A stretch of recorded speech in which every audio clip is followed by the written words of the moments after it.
Okay big boss ಸಂಖ್ಯಾತ ವೀಕ್ಷಣೆ ಮಾಡೋದಂತ ಬಂದಿದೆ ಏಕಾಏಕಿ.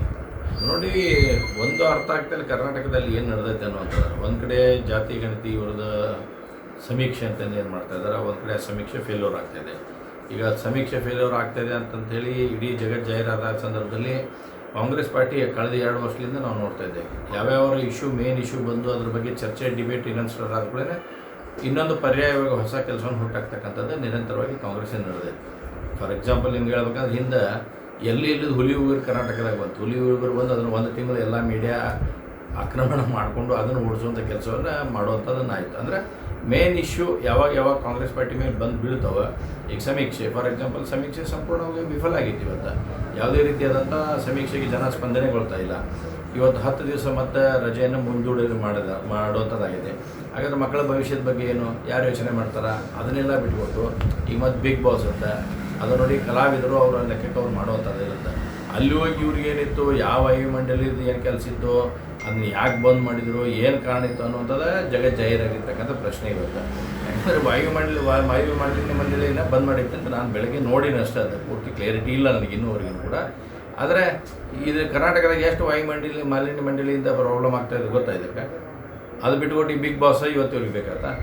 ಯಾಕಂದ್ರೆ ಅಲ್ಲಿ ನಡೆಸ್ತಕ್ಕಂಥ ಸುದೀಪ್ ಅವರಲ್ಲ, ಅದನ್ನ ಸುದೀಪ್ ಅವರು ಕೇವಲ ಒಂದು ಸಲ ಏನೋ BJPಗೋ ಅಥವಾ JDS ಸಪೋರ್ಟ್ ಮಾಡ್ಯಾರ ಅಂತಕ್ಕಂಥ ಒಂದೇ ಒಂದು ಕಾರಣಕ್ಕೆ ಈ ರೀತಿಯಾಗಿ ಅವ್ರ ಮೇಲೆ ನೀವು ರಿವೆಂಜ್ ಪಾಲಿಟಿಕ್ಸ್ ಮಾಡೋಕ್ಕೆ ಹೋಗಿರುತ್ತೆ. ಇದು ಸರಿಯಲ್ಲ. ಕಲಾವಿದರು ಯಾವಾಗಲೂ ಯಾವುದೇ ಪಾರ್ಟಿಗೂ ಅವರು ಸೀಮಿತ ಅಲ್ಲ ಅನ್ನುವಂಥದ್ದು ನಾವು ಅರ್ಥ ಮಾಡ್ಕೋಬೇಕು.